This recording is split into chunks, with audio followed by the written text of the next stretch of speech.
Hi viewers, welcome to BS talk show. నేను మీ బుర్రా శ్రీనివాస్.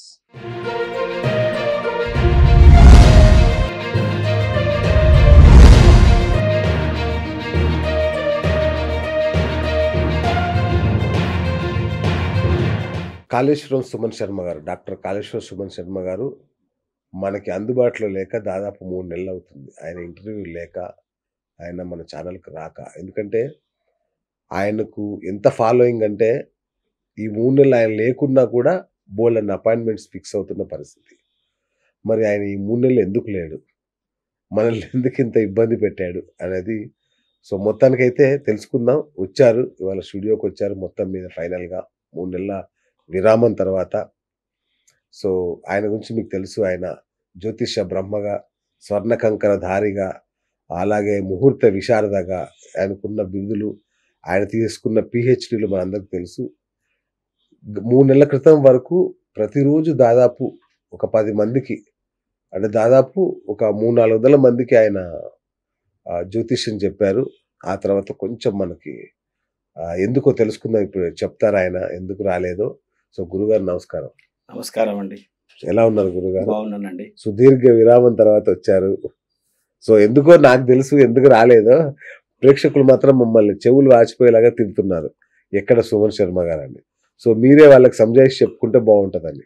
ఓం శివాయ గురవే నమః, శ్రీ భద్రకాళి మాత్రే నమః. మీరు మా పాప పెళ్లికి వచ్చారు. చక్కటి విందు భోజనం వాళ్ళకి చేశారు, చూసారు, మీరు చాలా సేపు స్పెండ్ చేశారు కూడా. మళ్ళీ మీరు క్వశ్చన్ అడుగుతున్నారు. నేను అందుకే ముందే చెప్పా, సంజాయిషి నాకు కాదు గురుగారు, మీ భక్తులకు, మీ అభిమానులకి. పాపది వివాహం చేయడం జరిగిందండి June 6th. కాబట్టి పెళ్లికి ఒక 1 month ముందు, తర్వాత అదే విధంగా వివాహం అయిన తర్వాత కొన్ని యాత్రలు, మొక్కులు అవన్నీ తీర్చుకోవడం వలన కొంచెం పర్సనల్ టైం కేటాయించుకోవడం వల్ల ఈ 2 months 3 months సరిగా అపాయింట్మెంట్స్ ఇవ్వలేకపోవడం కానీ, మీ ఛానల్ నుంచి వచ్చిన అపాయింట్మెంట్స్కి రెస్పాండ్ అవ్వలేకపోవడం కానీ జరిగింది. ఒక 1 week అవుతుంది. నేను రెగ్యులర్గా మళ్ళీ కాల్స్ తీసుకోవడం ఇవన్నీ చెప్పడం కూడా జరుగుతుంది. ధన్యోస్మి సార్. నిజంగా వరంగల్లో పాప పెళ్లి ఎంత వైభవంగా జరిగిందంటే నభూతో అన్నంతగా జరిగింది. భవిష్యత్తు నేను చెప్పలేను కానీ, ఏవో సుమన్ శర్మ గారిని మించి చేయాలని ఎవరన్నా కక్షగట్టి చేస్తే తప్ప ఇంకో 10 ఏళ్ళ వరకు అంత అద్భుతంగా అయితే జరగదు పెళ్లి. అంత కన్నుల పండగగా. అసలు అక్కడ ఉన్న ప్రతిదీ కూడా ఒక విశేషమే. ఎంట్రన్స్లోనే బొమ్మల కొలువు, అంటే పెళ్లిలో ఎన్ని క్రతువులు ఉంటాయో తెలిపే బొమ్మల కొలువు. ఆ తర్వాత భోజనాలకు వెళ్ళే దగ్గర రాధాకృష్ణుల పరిణయానికి సంబంధించిన 2 నృత్యకారులు డ్యాన్స్ చేయడం పాటల మీద. చాలా స్టాల్స్ ఉన్నాయి. భోజనం అయితే చెప్పడానికి లేదు, దాని గురించి వర్ణించలేను, అంత గొప్పగా ఉంది. ఏంటి దీన్ని అంటే కొత్తగా చేశారు, దీని పరమార్థం ఏంటి? అంటే వాస్తవంగా అండి, అంటే పాప యొక్క వివాహం చేద్దామని నిశ్చయించుకునే ముందు నాకు కూడా వీడి గురించి అంత పూర్తిగా తెలియదు. ఒక సందర్భంలో మా ఆవిడ చెప్పింది, ఏమండి ఇన్ని క్రతువులు ఉంటాయి పెళ్లిలో, మీకు తెలుసా ఏదంటే, నేను అన్నాను, వాస్తవంగా జ్యోతిష్యం పరంగా ఏదైనా నువ్వు క్వశ్చన్ అడిగితే నేను ఏమైనా ఆన్సర్ ఇవ్వగలుగుతాను, కానీ ఈ శాస్త్రపరంగా మాత్రం నాకు కొంత అవగాహన తక్కువ కదనే, మరి నాకైతే కొంత ఐడియా లేదు, బట్ నేను తెలుసుకుంటానని చెప్పి వాస్తవాన్ని దాని గురించి తెలుసుకోవడం జరిగింది. చాలా మంది ఏం చేస్తున్నారంటే, పెళ్లి చూపుల దగ్గర నుంచి మొదలు పెడితే గర్భాధానం వరకు 54 క్రతువులు ఉంటాయి. 54 క్రతువులు ఉంటాయి. ఈ చాలా మందికి, నాకే, నేను నిర్మూలమాటం చెప్తాను, నాకే కూడా అసలు సగం పైన పేరు కూడా తెలియదు నాకే తెలియదు. సో నేను కన్యాదానం చేస్తున్నా, జీవితంలో ఒక పెద్ద గొప్ప ఘట్టం అది, కన్యాదానం చేస్తున్నా. అసలు నేను తెలుసుకోగలిగినప్పుడు నేను ఇంకోళ్ళకి నేనేం చెప్పగలుగుతాను ఉద్దేశంతో నేను తెలుసుకోవడం జరిగింది. మనం తెలుసుకున్న దాన్ని ఎదుటివాడికి చెప్పే ప్రయత్నం చేయాలి కదా అన్న ఉద్దేశంతో ఏం చేశానంటే, నేను ఆ బొమ్మల కొలువులు పెట్టాను. అంటే పెళ్లి చూపులు అంటే ఒక 2 కూర్చొని అక్కడ ఉన్నటువంటిది, అలా ప్రతి ఒక్క అంశం, నాగవెల్లి అంటే ఏంటి, అట్లా ప్రతి ఒక్క అంశాన్ని, అంటే తలంబ్రాల దగ్గర నుంచి మొదలు పెడితే ప్రతి ఒక్క క్రతువును కూడా బొమ్మల రూపేణ చేసి బొమ్మల కొలువు పెట్టడం జరిగిందండి. అందరికి చూసిన వాళ్ళకి కూడా తెలుస్తాయి కదా, అంటే ఇన్ని విశేషాలు ఉంటాయి, ఇన్ని వేడుకలు ఉంటాయి అనేటువంటిది కూడా తెలుస్తుంది. మొక్కుబాటిగా ముగిస్తున్నాం పెళ్లిళ్ళు, అలా వచ్చామా ఇలా అయిపోయిందా పెళ్లి. అంటే దీనికి ఒక విశేషం ఏంటంటే మా ఆవిడ తీసుకున్న ఒక శ్రద్ధ కూడా కారణం అండి. అలా మా ఆవిడ చెప్పడం వల్లనే కూడా నేను తెలుసుకున్నాను. నేను తెలుసుకున్నప్పుడు నేను ఇంకోళ్ళకి చెప్పాలనే ఆ జిజ్ఞాస ఉంటది కదా. సో నేను కూడా ఏమనుకున్నానంటే ఆ పెళ్లికి అటెండ్ అయ్యేటువంటి బంధువులకైనా, శిష్యులకైనా, ఫ్రెండ్స్ కైనా నేను చెప్పాలి కదా. మరి ఎలా చెప్దాం, మనం మండపంలో బిజీ ఉంటాం. సో ఎవరైనా బొమ్మల కొలువు పెడితే ఆ వీడియోస్ తీసుకున్నా కానీ చూసినా కూడా క్రతువులన్నీ వాళ్ళకి అర్థం అవుతుంది అని చెప్పి ఇప్పుడు మీకు ఆ రికార్డ్ చేసిన వీడియో కూడా ఇస్తాను. మీరు ఈ సందర్భంలో కూడా ప్లే చేయండి, కూడా తెలియాలి. అదే విధంగా మండపం ముందు కూడా నేను ఏం చేశానంటే శివపార్వతుల యొక్క కళ్యాణ ఘట్టం కూడా చేశాను. సో అదే విధంగా రైట్ సైడ్ ఏం చేశాడంటే శ్రీనివాస కళ్యాణ ఘట్టం కూడా చేశాను. మీరు అన్నారు కదా. సో దేవతా కళ్యాణం చేసుకొని ఆ అక్షింతలు మన మీద వేసుకుంటే మనకు ఉన్నటువంటి సర్వ ఇది కూడా పోతుంది. నేను గత ఇంటర్వ్యూలు కూడా చెప్పాను, ఎప్పుడైనా కొత్తగా నూతన వధువులను ఆశీర్వదించినప్పుడు కొన్ని ఆచరించాలండి అని చెప్పాను. కాబట్టి ఏం చేశానంటే అదే మండపంలో ముందు కళ్యాణం చేయించాను. అంటే ముందు దేవతా కళ్యాణాలు జరిగిన తర్వాత మా పాప కళ్యాణానికి వెళ్ళడం జరిగింది. అంటే ఉదాహరణకి ఏం చేశానంటే 8:30కి మనకు వేదాశీర్వచనం ప్రారంభమైంది. 12:39 మనకి సుముహూర్తం. సో ఏం చేశానంటే సాయంత్రం 5:30కే నేను ఈ యొక్క దేవతా కళ్యాణాలు ప్రారంభించాను. ఇటు శివ కళ్యాణం జరిగింది, ఇటు శ్రీనివాస కళ్యాణం జరిగింది. సో ఆ తలంబ్రాల బియ్యం మళ్ళీ నేను ఈ తలంబ్రాల బియ్యంలో కలిపాను. సో అదంతా కూడా ఒక దైవికమైనటువంటి ఒక అరా అనేది స్ప్రెడ్ అవ్వాలి. సీరియస్ గా అక్కడ వేదిక మీద తొక్కిసలాట తప్ప ఏం తొక్కిసలాట వేదిక మీద మీతో కలవడానికి వచ్చే జనాలు ఆ తప్ప కిందంతా ఆధ్యాత్మిక భక్తి వాతావరణం అట్లా ఉండాలనుకుని ప్రత్యేకంగా ఆలోచించి చేయడం. సో ఇక జ్యోతిష్య పరంగా మీరు ఒక్క date of birth, place of birth ఇస్తే చాలు, మిగతా చెప్తే మళ్ళీ గొడవ చేస్తారు. మీరు చెప్పొద్దు నాకు, నేనే చెప్పాలని గొడవ చేస్తారు. నిజంగా సాధ్యమా గురుజీ అట్లా? ఇప్పుడు దగ్గర 28 సంవత్సరాల నుంచి జ్యోతిష వృత్తిలో ఉన్నాడు. అవును. సరే, స్టార్టింగ్ ఎర్లీ డేస్ లో ఒక 5 సంవత్సరాలు తీసేయండి. సరే, ఎక్స్పీరియన్స్ పరంగా చూసినా కూడా ఒక 20 ఏళ్ళు ప్లస్. అవును. నేనేమంటున్నానంటే ఒక వ్యక్తి చెప్పించుకోవడానికి వచ్చినప్పుడు నా సామర్థ్యం నేను చెప్పుకోకపోతే వాడు నన్ను ఎందుకు నమ్మాలి అసలు? ఇప్పుడు ఎవరి దగ్గరకని వస్తారు, వాళ్ళు తెలివిగా ఏం చేస్తారంటే చెప్పండి ఏం కావాలి మీకు అని అడుగుతారు. మీ సమస్య చెప్పి మీరు ఏం చదువుకున్నారు, మీకు ఎంతమంది పిల్లలు, పెళ్ళయిందా, మిమ్మల్ని అడిగిన తర్వాత అసలు మా సామర్థ్యం చూపించడానికి ఆప్షన్ ఎక్కడిది? ఇప్పుడు ఇన్నేళ్ళు మేము ఒక రీసెర్చ్ చేసాం, గురువుల దగ్గర నుంచి విద్య నేర్చుకున్నాం, చాలా ఏళ్ళు అభ్యాసం చేశాం. సో ఆ పాయింట్స్ని నేను చెప్పగలిగినప్పుడు, నాకు ఆ ఛాలెంజింగ్నెస్ లేనప్పుడు ఎందుకు నమ్మాలి ఎదుటివాడు? సో నేనేమంటానంటే నాకు చెప్పకండి, నాకు date of birth, time of birth ఇవ్వండి. నేను చెప్పిన పాయింట్స్ మీకు మ్యాచ్ అయితేనే నన్ను నమ్మండి, మ్యాచ్ అవ్వతే నమ్మొద్దని అంటున్నాను కదా. ఇన్నేళ్ళు అదే సిస్టమ్ తో ఉన్నాను కదా. సో ఇప్పుడు మన కాల్స్ తీసుకున్నప్పుడు నేను అదే చెప్తున్నాను కదా ప్రతి ఒక్కరికి. ఇంకొకటి నేను ఏం చెప్తున్నాను, రికార్డ్ చేసుకోమంటున్నాను కదా. మేము కూడా రికార్డ్ చేసిస్తున్నాం. నేనేమంటున్నా, రికార్డ్ చేసేసుకోండి, నాకేం అభ్యంతరం లేదు. నేను టెక్నికల్ వాయిస్ ఇస్తా, బ్రహ్మాండంగా నేను సబ్జెక్ట్ విషయం చెప్తా. మీకు పంచమ స్థానంలో రాహు ఉండడం వల్ల ఇలా జరుగుతుందండి అని చెప్తున్నాను. మీరు గూగుల్ కూడా చేసుకోండి, నాకేం అభ్యంతరం లేదు. ఇప్పుడు నేను కళ్ళు మూసుకోను, నాకు దేవుడు వచ్చి చెప్తానని నేను చెప్పట్లేదు కదా. నాకేమో మెరాకిల్ పవర్స్ ఉన్నాయండి, నా మీకు దేవుడు వచ్చి చెప్తాడు, నాకు అద్భుత శక్తులు ఉన్నాయండి, కళ్ళు మూసుకొని చెప్తానండి, ఈ పిచ్చి పిచ్చిగా కాదు కదండి. సో సైంటిఫికల్గా ఆస్ట్రాలజికల్ దాన్ని మనం నేర్చుకోవడం జరిగింది, దాని అనుభవంలోకి తీసుకొచ్చుకున్నాము, ఎక్స్పీరియన్స్ గెయిన్ చేసాము, రీసెర్చ్ ఓరియంటెడ్గా కొన్ని ఫలితాలను కానీ చెప్పడం నేర్చుకున్నాం. సో డెఫినెట్లీ మనం ఎస్టాబ్లిష్ అవ్వాలి కదండి, అలా చూపించాలి కదా. ఇప్పుడు లేదా బ్లైండ్గా చెప్పండి. ఇప్పుడు వాడికి ఏమనిపిస్తుంది అంటే, ఒక సందర్భంలో ఒక వ్యక్తి మన మాట వినాలనుకోండి, ఒక అబ్బాయి మ్యాచ్ ఉంది అనుకోండి, నేను ఈ అమ్మాయి మ్యాచ్ ఓకే చేసుకోనా బాగుంటుందని అన్నా, అది వాడి లైఫే కదా మరి. సో వాడు నన్ను నమ్మాలన్నప్పుడు, నా సామర్థ్యం వాడికి తెలియనప్పుడు, నేనేంటో నా ఎక్స్పీరియన్స్ ఏంటో వాడికి తెలియనప్పుడు వాడు నన్ను ఎందుకు నమ్ముతాడండి? సో మనల్ని మనం ప్రూవ్ చేసుకోవాలంటే డెఫినెట్లీ ప్రతి ఒక్క ఆస్ట్రాలజర్స్, నిజంగా కూడా నేను చెప్తున్నాను ఈ వేదికగా, నిజంగా కూడా మీ దగ్గర వర్త్ ఉంటే, నేను ఈ యొక్క వేదికగా నేను అందరు జ్యోతిష్యులకు చెప్తున్నా, మీ దగ్గర నిజంగా సామర్థ్యం ఉంటే ఎదుటి వాడిని చెప్పనివ్వకండి, మీరే చెప్పండి, మీరు ప్రూవ్ చేసుకోండి మిమ్మల్ని మీరుగా. ఎందుకు రారండి క్లయింట్స్? అప్పుడు డెఫినెట్లీ వస్తారు, అవునా కదా. ఇప్పుడు నేను దగ్గర కాల్స్ తీసుకున్నాను, నేను అబౌట్ 300 దాకా కాల్స్ తీసుకున్నాను ఈ లాస్ట్ 5 months లో. ఫీడ్బ్యాక్స్ మీరే తీసుకున్నారు కదా. చాలా మంది మీకు ఇండివిజువల్ గా మెసేజ్ కూడా డ్రాప్ చేశారు కదా, నా ఇంటర్వ్యూ కింద కూడా డ్రాప్ చేశారు కదా. వాళ్ళు, వాళ్ళ బంధువులు, వాళ్ళ స్నేహితులు, వాళ్ళ కుటుంబ సభ్యులు అదొక పరంపర లాగా నడుస్తుంది. నేను అదే అంటున్నాను. ఇప్పుడు ఆ నాలెడ్జ్ అనేది మనం ఎదుటివాడికి ఇవ్వగలిగినప్పుడు, ఆ ధైర్యాన్ని మనం ఇవ్వలేకపోతే మన యొక్క సబ్జెక్ట్ కు దానికి వాల్యూ లేకుండా పోతుంది. కరెక్ట్. ఇంకోటి గురుగారు చెప్పవచ్చు కూడా, నేను చెప్పకూడదు అనేది ఏం లేదు. రైట్. ఇంకోటి గురుగారు, date of birth place of birth లేని వాళ్ళకు కూడా చెప్తారు కదా, అది ఎట్లా చెప్తారు? అది ప్రశ్నశాస్త్ర ప్రకారం చెప్తారు. దానికి ఒక 2-3 రకాల విధానాలు ఉన్నాయి. ఒకటి హస్త సాముద్రికం తీసుకోవచ్చు, ఓకేనా. రెండోది మీరు నా దగ్గర ఏ సమయంలో నా ఎదుటి పడ్డారో ఆ యొక్క కార్యలగ్నాన్ని తీసుకొని చెప్పొచ్చు. ఇంకొక అవకాశం ఉంది, గవ్వల శాస్త్రం అనేది కూడా ఒకటి ఉంటుందండి. ఆ గవ్వల శాస్త్ర ప్రకారంగా కూడా దీనికి గౌరీ అమ్మవారు అధిపతి గవ్వలకు. గౌరీ కుమారి స్వాహ అని చెప్పేసి నవగ్రహ చింతామణి ఉంటుంది. ఈ కేరళ యొక్క ప్రశ్న శాస్త్రం ఇది. సో గవ్వలు వేసి కూడా మీరు అసలు ఏ పని గురించి వచ్చారు, ఆ పని ఎలా జరుగుతుంది, ఎప్పుడు జరుగుతుంది అనేది కూడా చెప్పే ప్రయత్నం చేయొచ్చు. రెండో దీంట్లో ఇంకో కొంచెం అప్డేట్ గా కూడా మనం దీంట్లో రీసెర్చ్ చేయడం జరిగింది. నేనే కాదు, చాలా మంది రీసెర్చ్ చేశారు. నేను మా గురువుల నుంచి నేర్చుకున్న కూడా విషయం ఏంటంటే, తనని ఒక 5-6 క్వశ్చన్స్ వేస్తాం మేము. అంటే మీకు రంగులలో ఒక రంగు చెప్పండి, పువ్వులలో ఒక పువ్వు చెప్పండి, సంఖ్యలలో ఒక సంఖ్య చెప్పమని, ఇట్లా 2-3 రకాల క్వశ్చన్స్ వేసి కూడా వారి మైండ్ స్టేటస్, వారు ఎంచుకునే విధానాన్ని బట్టి కూడా వాళ్ళ భవిష్యత్తు చెప్పొచ్చు. ఆ ప్రశ్నశాస్త్రం అంత గొప్పతనం ఉంది. అంటే చాలా వరకు ఏంటంటే ప్రశ్నశాస్త్రం ఎక్కడ వాడతారంటే, పూర్వం నుంచి వెనకటి నుంచి ఒక వస్తువు పోతే దొరకడం కోసము, ఒక పశువు పోతే జాడ ఎక్కడుందో తెలుసుకోవడం గురించి చాలా విషయాలు తెలుస్తాయండి.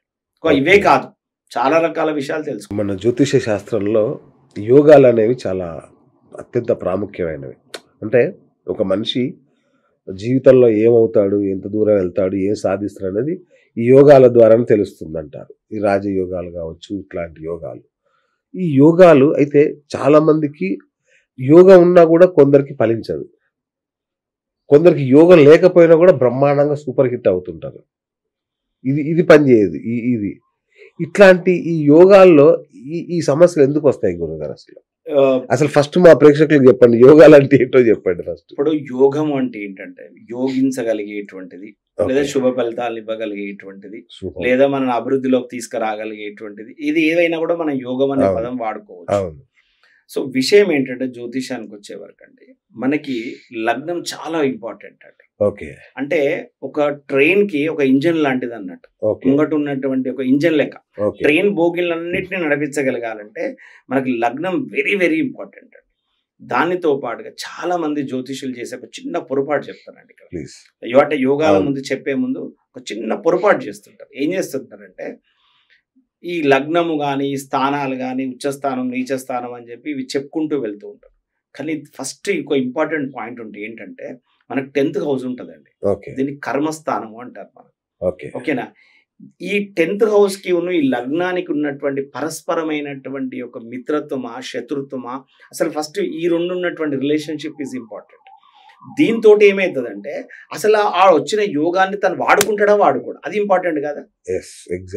యోగం లైఫ్ లో వస్తుంది, ఆపర్చునిటీస్ వస్తుంది. ఆ ఆపర్చునిటీ తను ఉపయోగించుకోగలుగుతాడా లేడా అంటే అది కూడా నీ కర్మస్థానాన్ని బట్టి ఆధారపడి.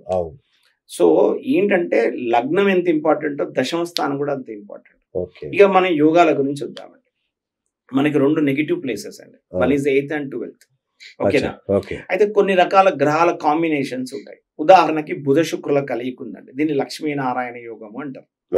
అంటే వీళ్ళకి దినదిన అభివృద్ధి పెరుగుతూ ఉంటారు. అంటే వీళ్ళ వయసు పెరుగుతున్నా కొద్ది వీళ్ళ ఆర్థిక స్థితి పెరుగుతూ ఉంటుంది. ఓకేనా. ఆ లక్ష్మీనారాయణ యోగంలో లక్షణం. రెండోది ఏంటంటే, జీవితంలో ఉన్న అన్ని రకాల భోగభాగ్యాలు అనుభవిస్తారు. చక్కటి పడక సుఖంతో పాటు అన్ని రకాల భోగభాగ్యాలు అనుభవిస్తారు. అనుకూలమైన దాంపత్యం ఉంటుంది ఈ బుధ శుక్రుల యొక్క కలయిక. బట్ ఇదే వెళ్ళి అష్టమమైనటువంటి లో లేదా ద్వాదశ స్థానం మీద పనిచేసినప్పుడు ఈ యోగం పనిచేయాలి.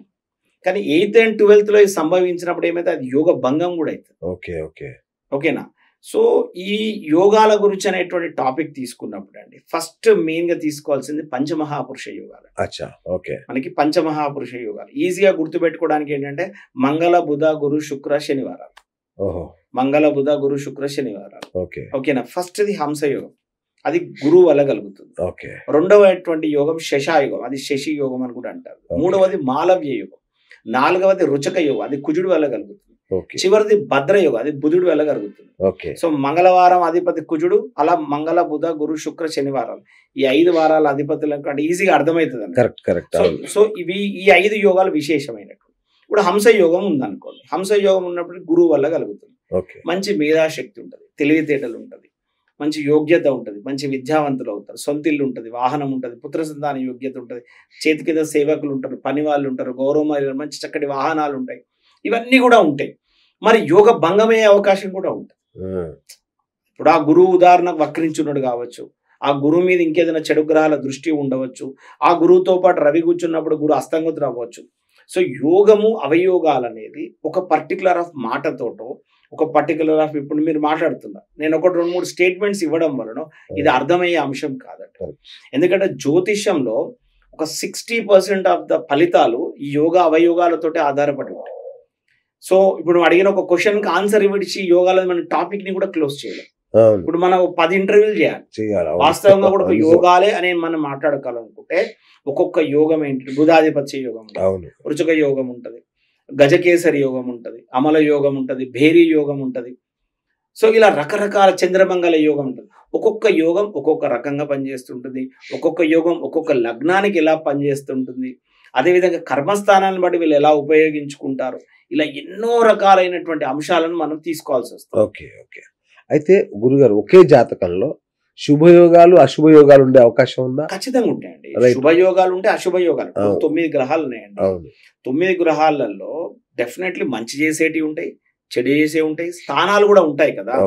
సో ఒక్కొక్కసారి ఏమైందంటే దాన్ని ట్రాన్సిస్ట్ పొజిషన్ అంటే గోచారంకి వచ్చే వరకు మనం ఏం చేయాలంటే ఈ శుభయోగాలు మన దశాంతర దశలలో ఈ గోచారంలో ఎంతవరకు ఉపయోగపడుతుంది. అదే అవయోగాలు వచ్చినప్పుడు ఏమైతుంది, ఎప్పుడైతే నెగిటివ్ పీరియడ్ నడుస్తుంటుందో అప్పుడు ఈ అవయోగాల యొక్క ప్రభావం చూపిస్తారు. ఈ రెండవదండి, ఒక వ్యక్తిగతమైన జాతకం తన జాతకంలో ఉన్న యోగా అవయోగాలతో డిసైడ్ అవ్వదు. గుర్తుపెట్టుకోండి ఫస్ట్. ఇది చాలా మంది ఇగ్నోర్ చేస్తారు. అంటే నీకు ఈ యోగం ఉంది కాబట్టి ఇలా జరిగిపోతుంది అట్లా. కేవలం తల్లిదండ్రుల యొక్క ప్రభావం ఉంటుంది, వివాహం చేసుకునే భార్య ప్రభావం ఉంటుంది, నీకు పుట్టేటువంటి యొక్క పిల్లల ప్రభావం ఉంటుంది. ఇన్ని కలిపి నువ్వు అన్ని కలిపి నువ్వు చూసుకోవాలి. ఈ ఒక్కదాన్ని బట్టి ఉండదండి, అర్థమవుతుంది. సో ఒక యోగమైన ఒక అవయోగమైన ఇంతమంది మీద ప్రభావితం చేస్తారు. ఉదాహరణకి ఎవరికైనా ఒక పంచమ స్థానం నందు శని చండాల దోషం ఉంది అనుకుంటు, ఒక భార్యకో భర్తకో ఎవరికన్నా వాళ్ళకి పుట్టేటువంటి పిల్లలు వాళ్ళకి కొంచెం హార్టిజం ఉండే ఛాన్సెస్ కానీ, డిజేబుల్ చైల్డ్ కానీ పుట్టే ఛాన్సెస్ కానీ ఉండే ఛాన్సెస్ ఉంటాయి. సో వాడి జాతకంలో పుట్టినటువంటి యోగం ఎలా డిసైడ్ అయింది మరి? ఎందుకంటే ఆల్రెడీ నీ జాతకంలో డిసైడ్ అయ్యి ఉంది కదా, నీకు ఇలా పుట్టాలని డిసైడ్ అయ్యి ఉంది కదా. భర్త జాతకంలో పంచమ స్థానం మీద గురుగ్రహ దృష్టి ఉంది అనుకుందాం, పంచమ స్థానం చాలా స్ట్రాంగ్ ఉంది అనుకుందాం. అప్పుడు ఏమైతుంది, ఈ శని చండాల పంచమ స్థాన శని చండాల దోషం ఆటోమేటిక్ కొంత కంప్రెస్ అవుతుంది కదా. పుట్టినోడికి కొంచెం మైల్డ్ హెల్త్ ఇష్యూస్ ఉన్నా కూడా వాడు సర్వైవింగ్ నేచర్ బాగుంటుంది. మళ్ళీ వాడు పుట్టిన జాతకాన్ని ఒకటి పరిగణనలోకి తీసుకోవాలి కదా. సో ఇట్లా ఇవన్నీ ఒకదానికి ఇంటర్లింక్డ్ అండి. ఇప్పుడు యోగాలు అనేది చాలా పెద్ద టాపిక్. ఎందుకంటే జ్యోతిష్యంలో మీ ఫలితాలు చెప్పాలంటే యోగంతో స్టార్ట్ అవుతుంది. జ్యోతిష్యంలో సుమారుగా 600 యోగాలు ఉన్నాయండి. 600 యోగాలు పరిశీలన చేయాలి ఒక వ్యక్తి యొక్క సామర్థ్యం నిలవాలంటే. సో అందులోనే అవయోగాలు ఉంటాయి. సుమారుగా 180 వరకు అవయోగాలు ఉన్నాయి. 600లలో 180 వరకు అవయోగాలు, 600 యోగాలు ముఖ్యమైనటువంటి. సార్ గురుగారు ఒక్క మాట, ఒక ఇద్దరు గురువులు ఉన్నారు నాకు తెలిసిన వాళ్ళు. ఒక ఆయనను అడిగితే ఏమన్నాడంటే మీకు హంసయోగం ఉంది అని చెప్పాడు. చెప్పిన తర్వాత ఇంకొక గురువు అంటాడు అసలు హంసయోగం ఉండే అవకాశమే లేదు, తప్పు, ఇది హంసయోగం లేదు ఆయనకు అన్నాడు. ఎట్లా ఒకే ఇద్దరు సుప్రసిద్ధ జ్యోతిష్యులు ఒక జాతకాన్ని పరిశీలించినప్పుడు ఒకరు ఉంది అని ఇంకొకరు అస్సలు లేదు అని, ఇది ఎట్లా సాధ్యం? ఇప్పుడు ఒక 2 విషయాలండి. నేను గతంలో కూడా చెప్పాను, మనం ఎవరిని విమర్శించే ఆప్షన్ లేదు, లేదా ఎవరిని సమర్థించే ఆప్షన్ అంతకంటే. ఎందుకంటే వాళ్ళ గురువులు నేర్పినటువంటి విధానం ప్రకారం, వీళ్ళు నేర్చుకున్నటువంటి ప్రకారంగా, వాళ్ళ రీసెర్చ్ ఓరియంటెడ్, వాళ్ళ అనుభవం మేరకు ఏదైతే కరెక్ట్ అనిపిస్తో వాళ్ళు అదే చెప్తారు కదా. సో ఒకదానికి ఇక్కడ ఏమైతుందంటే కొంచెం మిస్ మ్యాచ్ అయ్యే ఛాన్సెస్ ఉంటాయి. సో శాస్త్రం ఒకటే, 2+2 4. హంసయోగం అనేది నువ్వు ఒక రకంగా హంసయోగం చెప్తా, నేను ఒక్కొక్క రకంగా హంసయోగం చెప్తా అనడానికి అవకాశం ఉంటుంది. వీళ్ళు ఏం చేస్తారంటే గురువు పలానా ప్లేస్ లో ఉండడం వల్ల హంసయోగం సంభవిస్తుందని చెప్తారు. ఉదాహరణకి కర్కాటకంలో ఉచ్చస్థానంలో గురువు ఉంటే హంసయోగం. ఈ యోగ భంగాల గురించి స్టడీ చేయరు. గురువు ఇక్కడ ఉన్నది కాబట్టి హంసయోగం చెప్పి పడేస్తారు. బట్ యోగ భంగాలు అయ్యే అవకాశాలు చాలా ఉంటాయి. దాని మీద శనిగ్రహ దృష్టి ఉందా, రవితో కూడుకున్నటువంటి గురువు ఉన్నాడా, ఆ గురువు ఉన్నటువంటి ఒక నక్షత్రం ఏ నక్షత్రం అవుతుంది, ఆ అధిపతి గురువుకు ఉన్నటువంటి పరస్పరమైనటువంటి ఒక మిత్రత్వ శత్రుత్వాలు ఏంటి, ఇంత డెప్త్గా వెళ్ళడానికి కూడా అవకాశం ఉంటుంది. సో యోగాలు అనేది నేను వాస్తవం కూడా చెప్తున్నాండి, ఒక ఇంటర్వ్యూతోనో ఒక సందర్భంగానో ఒక నేను మాట్లాడే ఈ యోగం ఇలా ఉంది అని చెప్పి అస్సలు సాధ్యం లేదు. అంటే మాకు చాలా పెద్ద డెప్త్. అంటే ఇప్పుడు ఒక హారోస్కోప్ నేను చూసానండి, ఉదాహరణకు ద్వాదశ అష్టమాధిపతుల యొక్క పరివర్తన యోగం, దీన్ని అఖండ రాజయోగం అని అంటారు. అంటే మనకు 2 నెగిటివ్ హౌసెస్ అని చెప్పాను కదా ఇంతకుముందు, 8th and 12th. ఇవి 2 గనక వాటి స్థానాధిపతులను పరివర్తన చేసుకుంటే అది అఖండ రాజయోగాన్ని ఇస్తుంది. అంటే నెగిటివ్ని కూడా అది అద్భుతమైన పాజిటివ్గా మార్చగలుగుతుంది ఆ యోగం. ఇలా ఒక డిఫైన్ చేయడం చాలా కష్టం అండి. అంటే మీరు క్వశ్చన్ అడిగినట్టుగా ఆన్సర్గా ఈ యోగాల విషయంలో నేను కాదు, ఏ జ్యోతిష్యుడు దీనికి కంక్లూజన్కి రాలేదు. కరెక్ట్ ఒప్పుకుంటాను. అయితే మాకు ప్రధానంగా ఏం కావాలి, ఎందుకు యోగాల గురించి అడుగుతున్నా అంటే మాకు ధన యోగాలు కావాలి. సరే, ఒక 2-3 నేను మీకు అద్భుతమైన విషయాలు చెప్తాను. ధనాధిపతి అష్టమ భావం నందున్నాడు అనుకోండి, అష్టమాధిపతి ద్వితీయం నందున్నాడు అనుకోండి, ద్వితీయాధిపతి లాభం నందున్నాడు అనుకోండి, లాభాధిపతి ద్వితీయం నందున్నాడు. దీన్ని నిధి ప్రాప్తి యోగం అంటారు. దీన్ని నిధి ప్రాప్తి యోగం అని అంటారు. నిధి ప్రాప్తి యోగం అంటే మనం నిధులు తవ్వితే మనకు నిధులు దొరుకుతాయి అని అర్థం కాదు. లైఫ్ లో వాళ్ళు తీసుకునే ఒక డిసిషన్ వల్ల లేదా వాళ్ళ లైఫ్ లో జరిగేటువంటి ఒక సందర్భం, ఒక సంఘటన వల్ల వాళ్ళ యొక్క ఆర్థిక స్థితి మారిపోతుంది. ఒక ఉద్యోగం కావచ్చు, ఒక పదవి కావచ్చు, ఒక గురువు దొరికి ఒక విద్య నేర్చుకోవడం వల్ల అతని యొక్క స్థితి మారిపోవచ్చు. సో అలా నిధి ప్రాప్తి యోగాలు ఉంటాయి. సో ఇక్కడ ధనము అనే వరకు కేవలం మీరు ధనార్జనగా సంపాదించే ధనాన్ని మీరు అనుకోకూడదు. ధనము అనే దానికి ఇక్కడ మనం నానా రకాలుగా అర్థాలు తీసుకోవాలి. గౌరవ మర్యాదలు తీసుకోవాలి, అధికారం తీసుకోవాలి, యశస్సు తీసుకోవాలి, సభా గౌరవం తీసుకోవాలి. ఇవన్నీ కూడా ధన యోగాల కిందకే వస్తాయి. ధనం ఉన్నంత మాత్రాన గౌరవించబడాలని ఏం లేదు, గౌరవించబడే వాడి దగ్గర ధనం ఉండాలని ఏం లేదు. సో కాబట్టి ధనయోగం అనే పదానికి వచ్చే వరకు గుర్తుపెట్టుకోండి, ఒకటి గౌరవించబడడం, సభా గౌరవం అంటే అవార్డ్స్, రివార్డ్స్, సన్మానాలు పొందగలగడం, చరిత్రను నిలబడిపోయేటటువంటి స్థితి ఉండడం. కొంతమంది ఉంటారు వాళ్ళకు ఉన్నటువంటి విద్య 10 మందికి చెప్పి వాళ్ళు చనిపోయిన తర్వాత కూడా కొన్ని వందల సంవత్సరాల వరకు కూడా వాళ్ళు ఉండిపోతారు. కొంతమంది ఉంటారు వాడికి చాలా అద్భుతమైనటువంటి విద్య ఉంటుంది కానీ వాడితోటే అంతరించిపోతుంది.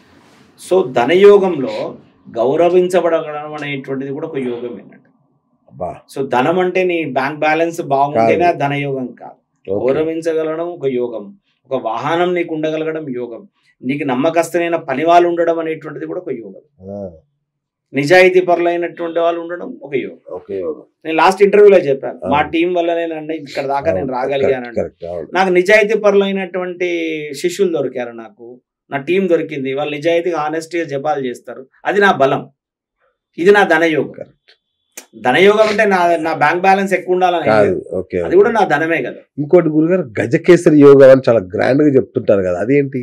ఇప్పుడు జనరల్ గా అండి, అంటే కొన్ని మన వాళ్ళు ఏం చేశారంటే దానికి నానా రకాల అర్థాలు ఉంటాయి జ్యోతిష్యంలో, సంస్కృత అర్థాలు ఉంటాయి. కొన్ని సులభతరంగా కానీ కొన్ని మనకు అర్థమయ్యే భాషలకు చేశారు.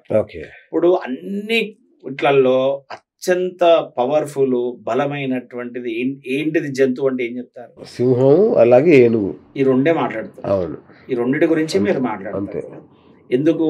శక్తి సామర్థ్యాలను ఆ అధికారంలో ఈ రెండే అని చెప్తారు. మీరు ఒకవేళ కనుక చూస్తే చక్రవర్తిని గజారోహణం ఎక్కిస్తారు, లేదా పెద్దగా బాగా పండితులను గజారోహణం ఎక్కిస్తారు. ఓకేనా? అంటే అది చాలా ఎక్స్ట్రీమ్ లెవెల్స్ అన్నట్టు. ఇప్పుడు సావిత్రి గారికి చేశారు కదా, గజారోహణం చేశారు కదా సావిత్రి గారు. సో గజారోహణం అనేది హైయెస్ట్ అన్నట్టు. సో ఎందుకు ఎక్కిస్తారు గజారోహణం అంటే అక్కడికి వెళ్ళగలిగిన వాడు చక్రవర్తి అని అర్థం.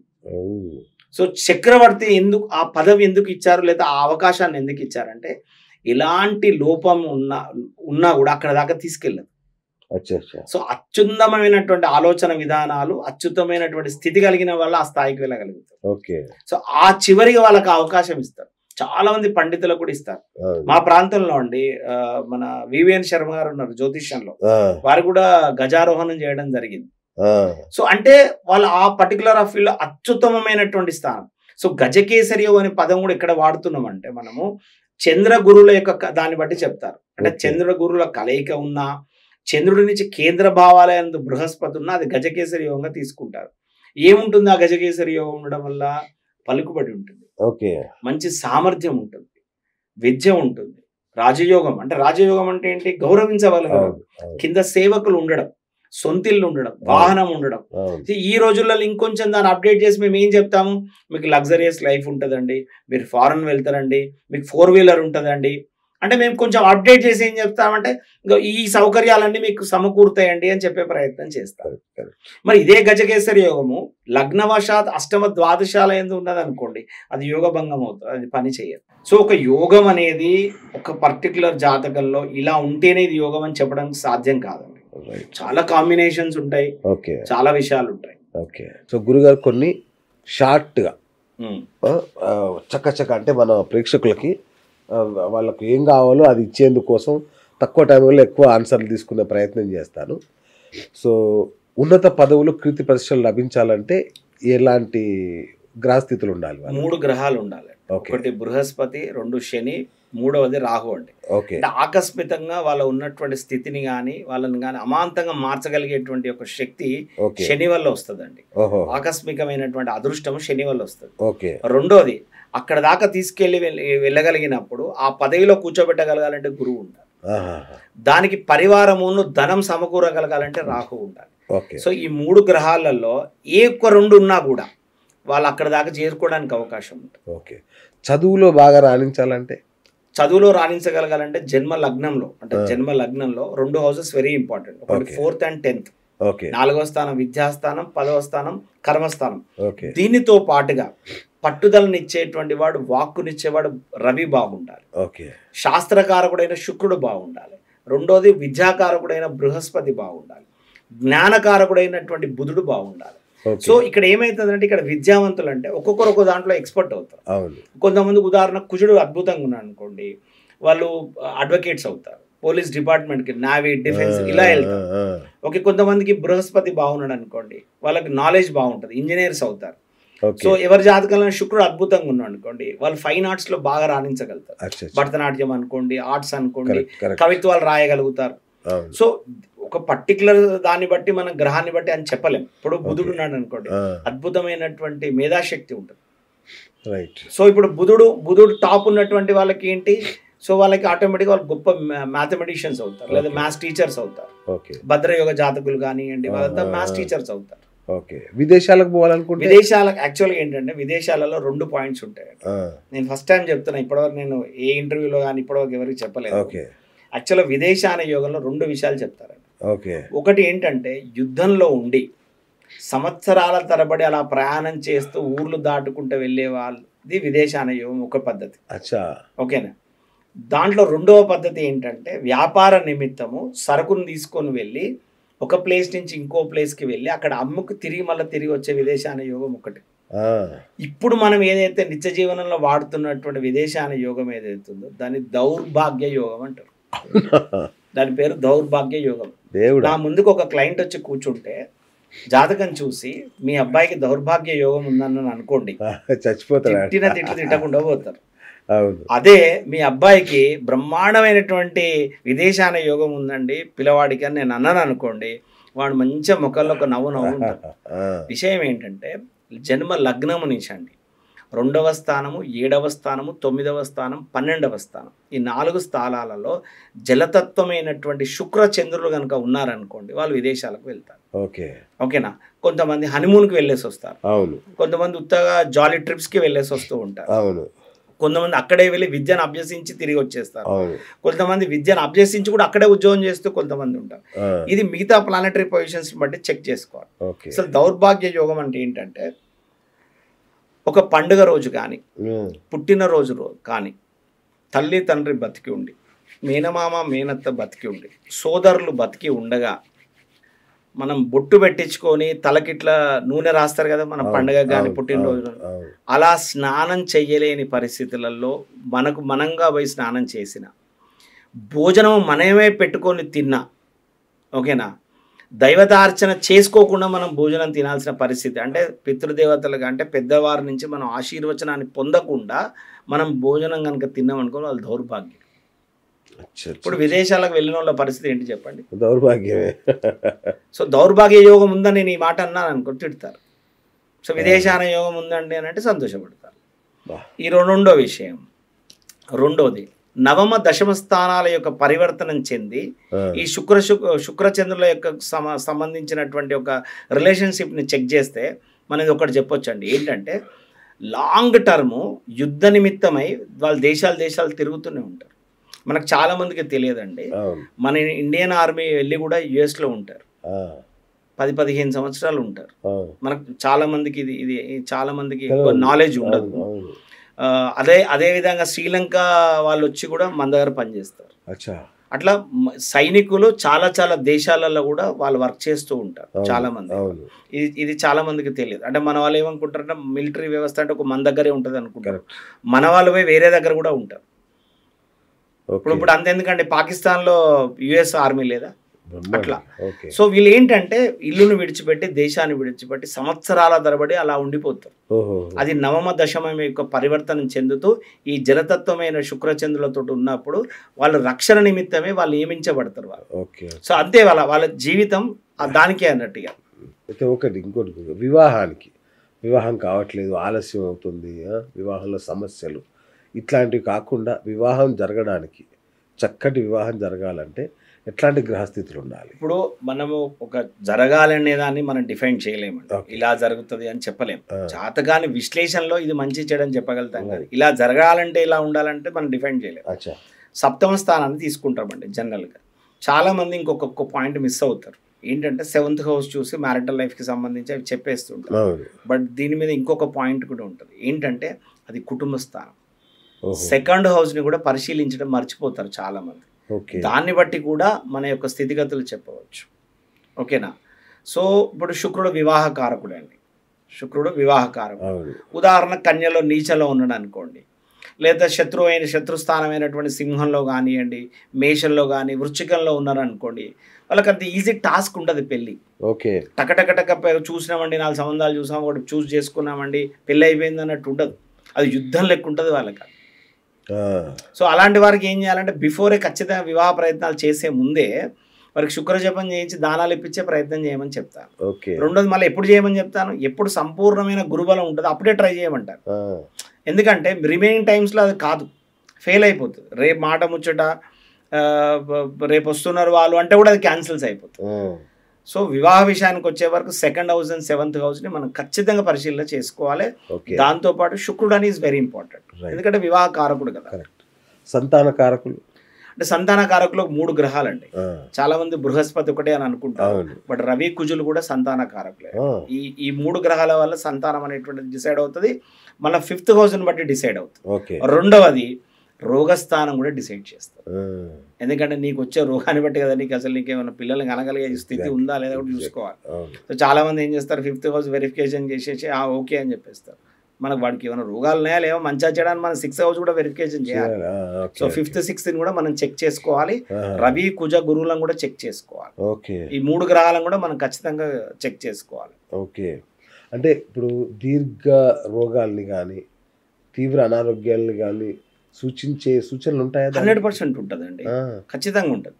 ఇప్పుడు కుజుడు శని ఉన్నాడండి, జనరల్గా ఒక క్రానికల్ డిసీజెస్ ఉన్నాయనుకో, చాలా నెలల తరబడి సంవత్సరాల తరబడి మందులు వాడాల్సిన పరిస్థితి ఉన్నది అనుకోండి, దానికి శని కుజులు కారకులు.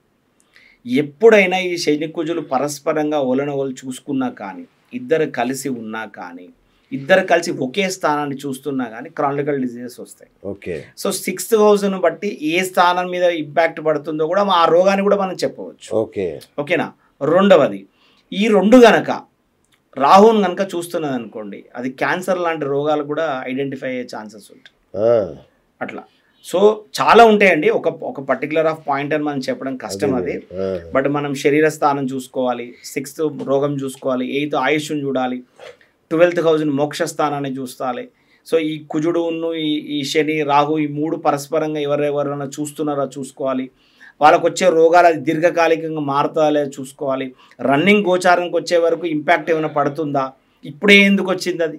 ఇప్పుడు కొంతమందికి ఉంటుంది వాటి 35 ఏటో 36 ఏటో షుగర్ స్టార్ట్ అవుతుంది, వాళ్ళు అప్పుడే ఎందుకు స్టార్ట్ కావాలి, ఇంకో 5 ఏళ్ళ తర్వాత మొదలు కావచ్చు కదా, ఓ 2 సంవత్సరాల ముందే మొదలు కావచ్చు కదా, అప్పుడే ఎందుకు వచ్చింది అది మళ్ళీ రన్నింగ్ గోచారం చూసుకొని దశాంతర దశలు చెక్ చేసుకొని అప్పుడే ఎందుకు ప్రభావం పడుతుంది అనేది కూడా మనం అనాలిసిస్ చేసుకోవచ్చు. బట్ ఈ మళ్ళీ ఒకసారి చెప్తున్నా అండి, ఈ వేదికగా ఒక జాతకం అనేటువంటి విషయానికి వచ్చి ఇట్స్ ప్యూర్లీ హిడెన్ సైన్స్ అండి. Okay, it's purely hidden science. Okay, ఏదో చెప్పేస్తా అండి అయిపోతుంది కాదండి, 100% కాదు. రెండో విషయం ఏంటంటే జాతకాన్ని పర్ఫెక్ట్గా అనాలిసిస్ చేసుకొని మన బలం ఏంటి, మన బలహీనతలు ఏంటి తెలుసుకొని దాని అనుగుణంగా మన లైఫ్ స్టైల్ మార్చుకోవాలండి. ఓకే, అంతేగాని నేను ఈ పూజలు చేస్తానండి, జపాలు చేస్తానండి, లేదా ఉంగరాలు పెడతానండి, నా తలరాత మారిపోతుంది అండి, లేదా నేనే చెప్తానండి. నేను నిర్మోమాటం చెప్తున్నాను కదా, నేను ఈ వృత్తిలోనే ఉన్నాను కదా 25 సంవత్సరాల నుంచి.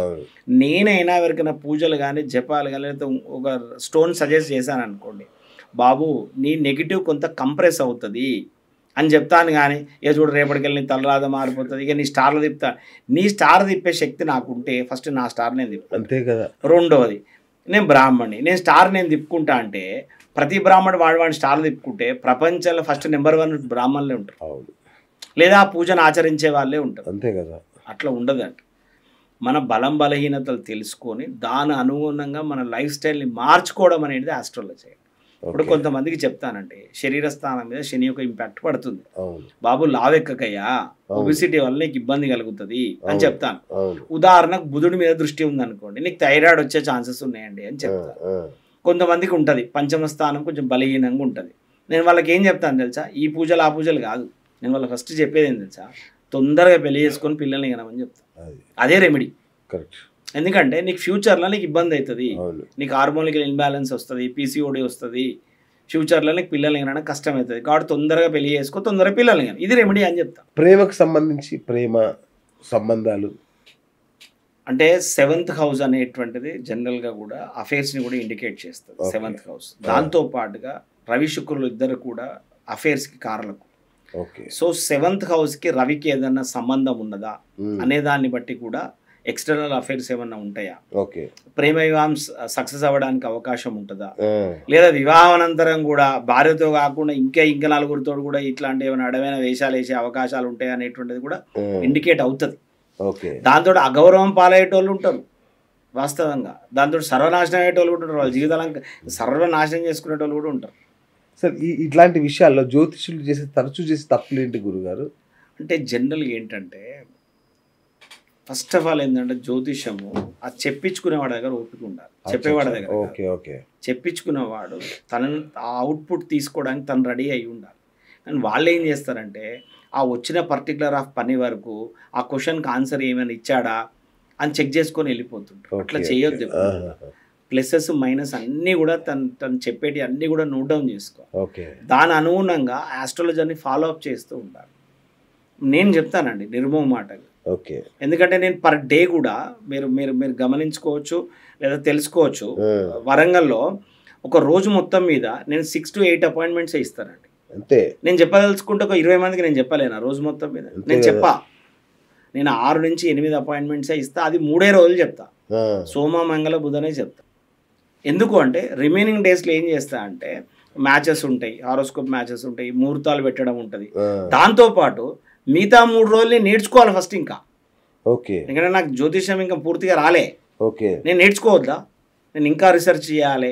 నేను ఈ 3 రోజులలో చెప్పిన హారోస్కోప్స్లో నేను ఇంకేమైనా అనాలిసిస్ చేయడంలో మిస్ అయినా చెక్ చేసుకోవాలి.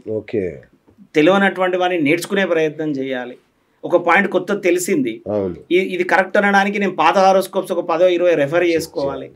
సో కాబట్టి 3 డేసే చెప్తా, 6 to 8 మెంబర్స్కే చెప్తా. ఆ చెప్పే వాళ్ళకు కూడా నేను ఏం చెప్తా అంటే పిన్ టు పిన్ మీరు ఏం చెప్పకండి, మీ డేట్ ఆఫ్ బర్త్ టైం ఇచ్చారు కదా, కూర్చోండి, మీరు వాళ్ళ క్యారెక్టర్ చెప్తా, కుటుంబ స్థితిగతులు చెప్తా, అన్నదమ్ముల అక్కచెల్ల రిలేషన్స్ చెప్తా, వాహనాల గురించి చెప్తా, చదువు గురించి చెప్తా, పిల్లల గురించి చెప్తా, వాళ్ళకున్న హెల్త్ ఇష్యూస్ని పిన్ టు పిన్ చెప్తా. వాళ్ళకి ఒక 20 సంవత్సరాల తర్వాత రాబోయే హెల్త్ ఇష్యూస్ని కూడా వాళ్ళకి ఇండికేట్ చేస్తా. నాన్న ఈ విషయాలను కేర్ఫుల్గా ఉండాలి అని చెప్తా. నీ ఆర్థిక స్థితి ఎక్కడి వరకు వెళ్ళగలుగుతావో చెప్తా. కొంతమంది చెప్తా, నువ్వు నీ భార్యతోటి తెగదాకా లాగకు, పిచ్చి పిచ్చి చేసాలు వేయకు నువ్వు, ఎందుకంటే నీ జాతకాల శుక్రరావుల కలిగి ఉన్నది, నువ్వు ఏమాత్రం నకరాలు చేసినా పోలీస్ స్టేషన్లు ఇవన్నీ నువ్వు రుచి చూడాల్సి వస్తుంది, భార్యతోడు ఒళ్ళు దగ్గర పెట్టుకుని ఉన్నా అని చెప్తా. దాని రెమెడీ ఏమి ఉండదు, ఈ జపం చేయి ఆ జపం చేయి ఉంగరం బొంగరాలు పెట్టి, ఇది కాదు. నువ్వు ఒళ్ళు దగ్గర పెట్టుకొని ఉండు, నువ్వు ఎక్కువ ప్రేమ పడు, ఆమె ఇంకెక్కువ ప్రేమ పడుతుంది, ఇది కూడా రెమెడీయే కదా, అదే అసలైన రెమెడీ. సో అట్లా ఫస్ట్ ఏంటంటే డీటెయిల్గా తెలుసుకోవాలండి. Correct correct. చెప్పేవాడి దగ్గర కాదు, చెప్పించుకునే వాడి దగ్గర ఓపిక ఉండాలి. Okay okay. ఇప్పుడు నువ్వు ఎందుకు పోయినావు జ్యోతిష్యుడి దగ్గరికి? నీ లైఫ్కి సంబంధించినటువంటి అంశాలను నువ్వు తెలుసుకోవడానికే కదా పోయినావు. అవును మరి నీకే ఓపిక లేకపోతే ఎట్లా? సో 100 క్వశ్చన్స్ వేయాలి, తప్పేం కాదు అది. అవును. అయితే ఈ రోజులలో ఏమైపోయిందండి అంటే చెప్పేవారి దగ్గర కూడా సబ్జెక్ట్స్ ఎస్టాబ్లిష్మెంట్ మర్చిపోయారు. అది ఇప్పుడు వచ్చిన క్లయింట్ నాకు 1000 ఇచ్చిండా, 2000 ఇచ్చిండా, 5000 ఇచ్చిండా, 10,000 ఇచ్చిండా, ఇదే లెక్క. ఏ గంతే లెక్క. అవును లేదా ఈ క్లయింట్ తోటి నాకు ఏం ఉపయోగం, అది వీడు ఏమైనా పూజలు చేయించుకున్నా, జపాలు చేసినా, క్యాలిక్యులేషన్ చూసుకుంటారు, అది అది ఆదాయ మార్గంగా వెళ్ళిపోతారు. అవును. అట్లయితే ఏమైపోతుంది అంటే వృత్తి కూడా తలదించుకుంటారు. అంతే కదండి. వృత్తి కూడా ఒకసారి తలదించుకున్నట్టు. మోసపోయిన క్లయింట్ 100 మందికి చెప్తాడు, అరే ఇట్లా చేశాడు రా అయినా మమ్మల్ని అని.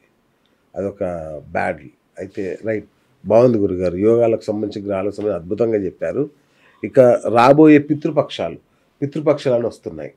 సో అసలు ఈ పితృపక్షాలు ఏంటి, ఎందుకు ఆ టైంలోనే పితృపక్షాల్లోనే పిండ ప్రదానాలు చేయాలి, అసలు ఏంటి ఇదంతా పితృపక్షాలు? చాలా మందికి పితృపక్షాలు అనేది అందరికీ తెలుసు. భాద్రపద మాసంలో పౌర్ణమి నుంచి అమావాస్య వరకు వస్తుంది. ఓకే. మనకు వినాయక చవితి వస్తుంది కదా భాద్రపద మాసంలో, శుద్ధ చవితి.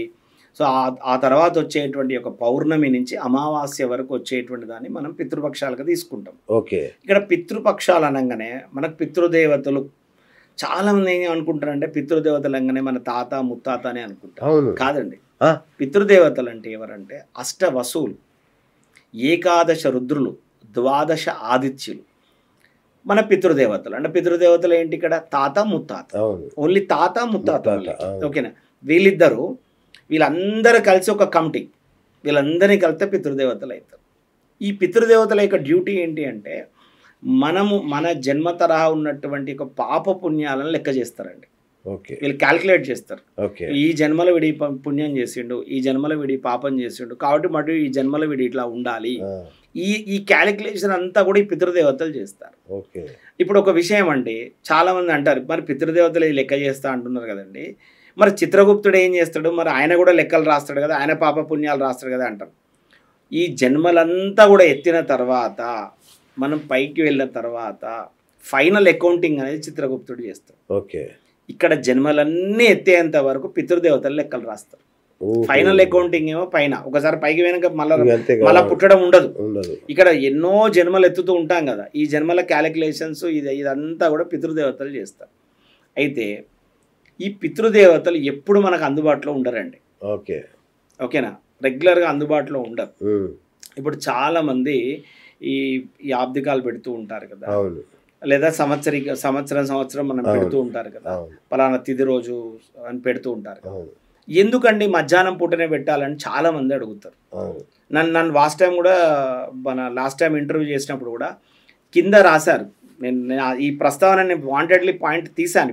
ఎందుకు తీసానంటే ఒక అతను రాశాడు, ఎందుకండి మధ్యాహ్నమే ఎందుకు మనం ఈ తద్దినాలు ఇవి ఎందుకు పెట్టాలండి, ఈ ఆర్థిక నిర్వహణ ఎందుకు చేయాలండి, పొద్దున పూట చేసుకుంటే కాదా అని తను ఒక పాయింట్ రాశాడు.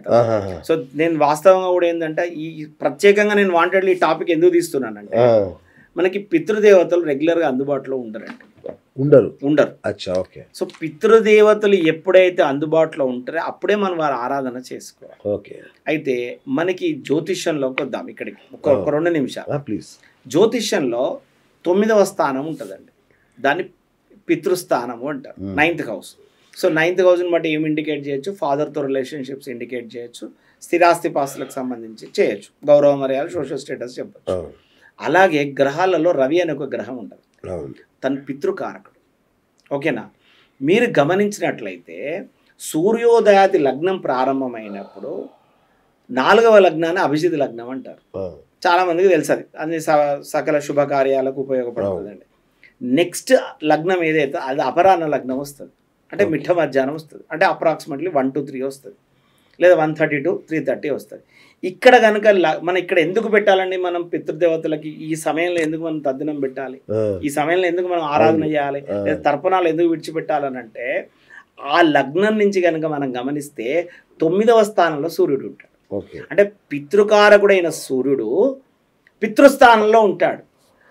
ఆ పర్టికులర్ ఆఫ్ లగ్నంలో ఆ గంట 45 నిమిషాల సమయంలో భూమండలానికి విజిట్ చేస్తారు పితృదేవతలు.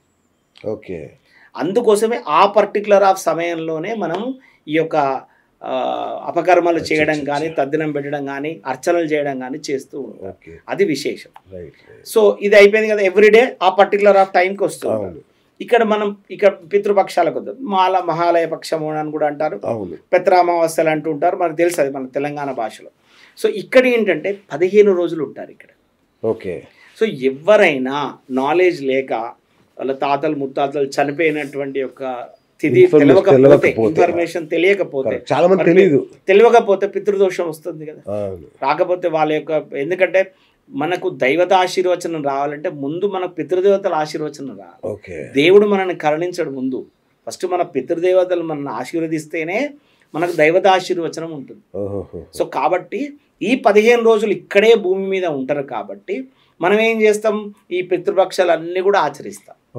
అయితే చాలా మందికి ఇంకో డౌట్ ఉంటుంది, ఏమండి మరి ఓన్లీ పితృఅమావాస్య రోజే చెయ్యాలా, లేదా ఈ 15 రోజులు ఎప్పుడైనా చేయవచ్చు, ఆ ఒక్కరోజే చేయాలని ఏమీ లేదు.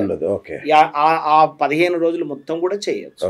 ఆ 15 రోజులు వీలవన రోజు అమావాస్య రోజు అన్నా చేసుకోవచ్చు. అంటే దాని అర్థము మీకు గుర్తుండి ఇది స్కిప్ చేయమని నేను అనట్లేదు.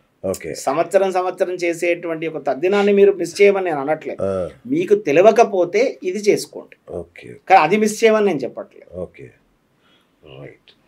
తద్దినాలు ఇంట్లో చేసుకోవచ్చా, ఓన్లీ గుళ్ళలోనే చేయాలా? వాస్తవంగా చెప్పాలంటే అది ఇంట్లోనే చేసుకోమనం అని చెప్పి కూడా శాస్త్రం అండి. అవునా? ఇంట్లో చేసుకోమనం అని శాస్త్రం. కేవలము సంవత్సరంకి వచ్చే వరకు మాత్రమే 3 మాసకాలను మాత్రమే నదీ తీరాల ఎందు పెట్టుకోమని అన్నారు. కానీ ఈ ప్రతి సంవత్సరం వచ్చేటువంటి ఒక తద్దినం ఏదైతే ఉంటుందో అది ఖచ్చితంగా మన గృహం నందే పెట్టుకోవాలి. ఎందుకంటే మన ఈశాన్య దిక్కులో పితృదేవతలు ఉంటాయి. అందుకోసమే తద్దినం అంతా అయిపోయిన తర్వాత అక్షింతలు తీసుకొని అయ్యగారు చెప్తాడు, ఆయన ఆ ఈశాన్యం దిక్కు అక్షింతలు వేసి దండం పెట్టి అంటారు. ఎందుకంటే అక్కడ పితృదేవతలు వచ్చి ఉంటారు. సో రావాలి మన ఇంటికి పితృదేవతలు వచ్చి మనకు ఆశీర్వచనాన్ని పొందాలి. ఎక్కడో పోయి పెట్టుకుంటే పితృదేవతలు ఎక్కడ వస్తాయి? కాబట్టి గృహంలోనే పెట్టుకోవాలి. వీటికి సమయం ఏమైనా ఉంటుందా? అదే చెప్పాను కదా, ఇప్పుడు నేను ఇప్పుడు 5వ లగ్నం అంటే సూర్యోదయాది 5వ లగ్నం పితృదేవతలు భూమి మీద ఉండే సమయం. అంటే సుమారుగా అప్రాక్సిమేట్లీ 1 to 3 అన్నట్టు అప్రాక్సిమేట్. మరి ఈ సమయంలో పితృపక్షాల్లో శుభకార్యాలు కానీ ఇట్లా చేయరు. పితృపక్షాలు ఎందుకు చేయరు? రెండోది ఏంటంటే అది శూన్యమాసం, అది భాద్రపద మాసం, శూన్యమాసం. మనకి 3 మాసాలు వస్తాయండి ప్రతి సంవత్సరం కూడా, శూన్య మాసాలని వస్తాయి. ఇలా ఒక అద్భుతమైన సైన్స్ దాగింది, నేను చెప్తాను ఇప్పుడు. నేను మనకి ఫస్ట్ శూన్యమాసం ఎప్పుడు వస్తుంది? ఆషాఢ మాసం వస్తుంది. ఆషాఢం తర్వాత ఏమొస్తుంది? భాద్రపద మాసం వస్తుంది. తర్వాత ఏమొస్తుంది? పుష్యమాసం వస్తుంది. ఈ 3 మాసాలను మనము శూన్య మాసాలని ఏ శుభకార్యాలు చేయము. ఈ 3 మాసాలను కనుక మీరు గమనించినట్లయితే వెదరు చేంజ్ అవుతుంది. ఈ 3 మాసాలను కనుక పర్ఫెక్ట్గా మనం అబ్జర్వ్ చేస్తే ఒకటి వెదర్ చేంజ్. రెండోది ఏంటంటే వ్యవసాయానికి పూర్తి సమయాన్ని కేటాయించాల్సిన సమయాలు ఇవి. పూర్వం ఏంటంటే ఎవరికి ఏ కులవృత్తులు ఉన్నా కూడా అందరూ వ్యవసాయం చేసేవారు. ఓకేనా? సో కాబట్టి మనకి ఏం చేశారంటే మనకి ఇలా పెట్టారు. మనకు అంత అప్పుడు నాలెడ్జ్ లేదు కాబట్టి మనకి ఈజీగా మనకి ఇలా డైవర్ట్ చేశారు. శూన్యమాసం నాన్న నువ్వు ఏం పని చేయక అన్నారు. ఎందుకు? నీ శరీరం ఆధీనంలో ఉండాలి కదా. ఇప్పుడు ఉదాహరణకండి, ఇప్పుడు భాద్రపద మాసం ఉందండి. భాద్రపద మాసంలో సడన్గా ఆ మాసంలో ఒక 3 నుంచి 5 సార్లు పెద్ద వర్షాలు పడతాయండి. మీరు అది గమనించవచ్చు. వినాయక చవితి టైంలో, వినాయక చవితి నుంచి ఆ పితృపక్షాలు ఒక 4 నుంచి 5 సార్లు పెద్ద వర్షాలు పడతాయి, పంటలు ఖరాబ్ అవుతాయి. సో ఈ సమయంలో ఏం చేస్తారు తెలుసా? ప్రతిరోజు పొలాలకు పోయి ఆ పెరుగుతుంటాయి అప్పుడే. ఎందుకంటే మనం తీసుకునేటువంటి ఫస్ట్ క్రాప్ ఇది, మనం తీసుకునే ఫస్ట్ క్రాప్. ఎందుకంటే మనకు చినుకులు పడి మెల్లగా తడిచి మనం దున్నుకొని నాట్లు వేసి లైట్గా ముక్కలు ఒక స్థాయికి వచ్చేటి.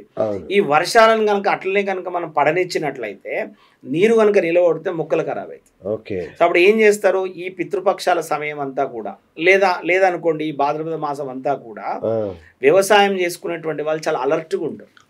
ఎందుకంటే ఆటోమేటిక్గా ఏం చేస్తారంటే పొలాలలో గట్టులు ఉంటాయి కదా, గట్టులు తెంపుతూ ఉంటారు. ఆ నీళ్ళని కిందికి పంపించేస్తుంటారు. ఎందుకంటే నీళ్ళు స్టోరేజ్ చేయనియరు, ఎందుకంటే ఆ వర్షం వల్ల మనకు పంటలు పోతాయి.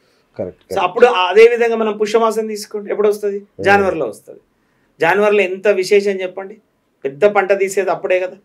సో అట్లా మన వాళ్ళు ఏం చేశారంటే మనకి ఇది నాలెడ్జ్ఫుల్ గా ఉండడం కోసం మనకి ఇవన్నీ పెట్టారు. ఓకే. రెండోది ఎప్పుడైనా మీరు గమనించండి, పండుగలు కూడా మీకు సీజనల్స్ చేంజ్ అయినప్పుడే పండుగలు వస్తాయి. అంతేగా. ఆ పండుగలలో ఆరోగ్య సూత్రాలు దాగి ఉంటాయి. అవును.